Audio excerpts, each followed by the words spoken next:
வணக்கம். இது அடுத்த காணொளி. மற்றொரு தமிழ் வார்த்தை வீடு பேறு என்று கேள்விப்பட்டிருக்கின்றீர்களா? வீடு பேறு, அதாவது நாம் வீட்டில் வசிக்கின்றோம் இந்த உலகத்திலே, அதைத்தான் வீடு என்று சொல்வோம். இருக்கின்ற வீட்டை வீடு என்று சொல்வோம். ஆனால் நமக்கு சொந்தமான வீடு என்று ஒன்று இருக்கின்றது. எல்லா மனிதர்களுக்கும் சொந்தமான வீடு என்று ஒன்று இருக்கின்றது. அந்த வீடு இறைவனடி என்று சொல்வார்கள். இறைவனடி என்று சொல்வது முக்தி என்றும் சொல்வார்கள். ஆங்கிலத்தில் கிங்டம் ஆஃப் ஹெவன் என்று சொல்வார்கள். புத்த மதத்திலே நிர்வாண நிலை என்று சொல்வார்கள். எவ்வாறு சிவலோக பதவி என்று சொல்வார்கள். கர்த்தருக்குள் மரித்தார் என்று சொல்வார்கள். பல்வேறு விதமாக சொல்லப்படுகின்றது. பல்வேறு, ஆனால் உண்மை ஒன்றுதான். வீடு என்பது ஒரு சொந்த வீடு இருக்கின்றது. அந்த வீட்டை நாம் அடைய வேண்டும். இதுதான் மனிதனுக்கு கொடுக்கப்பட்ட ஒரு கடமை. இதுதான் இந்த வாழ்க்கைக்கு உண்டான காரணம். இந்த அடிப்படை காரணத்தை தான் மக்கள் தேடிக்கொண்டிருக்கின்றார்கள். ஆனால் அவர்களுக்கு சரியாக சொல்லிக் கொடுக்கப்படவில்லை.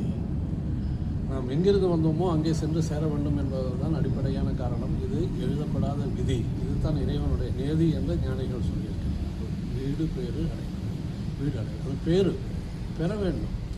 அது கிடைப்பது அரிது. அதனால் தான் அது பேறு என்று சொல்லப்பட்டது, வீடு பேறு என்று. இந்த வீடு பேரை பற்றி பல்வேறு விதமாக நல்ல ஞானிகளும் சொல்லியிருக்கின்றனர். பிறவி பெருங்கடல் நீந்துவர் நீந்தார் இறைவனடி சேராதார் என்று வள்ளுவர் சொல்வார்.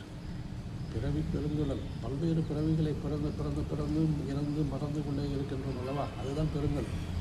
இறைவனடி சேர்வர்களுக்கு மட்டும்தான் அந்த பெருங்கடலை விட்டு கரை சேர்வார்கள். கரை சேர்வது என்பது தான் வீடு பேறு என்று சொல்வது. மலர்மிசை ஏகினான் மானடி சேர்ந்தான் நிலமிசை நீடு வாழ்வார் என்று திருக்குறள். மற்றொரு திருக்குறள். மலரை போன்ற அடிகளை உடைய இறைவனை அடிகளை அடைவது தான் மானடி சேர்ந்தால் நிலமிசை நீடு வாழ்வார். நிலமிசை நீடு வாழ்வார் என்றால் அவருடைய புகழ் நிலம் இருக்கின்ற, இந்த பூமி இருக்கின்ற வரையில் அவர் புகழ் நீடித்திருக்கும்.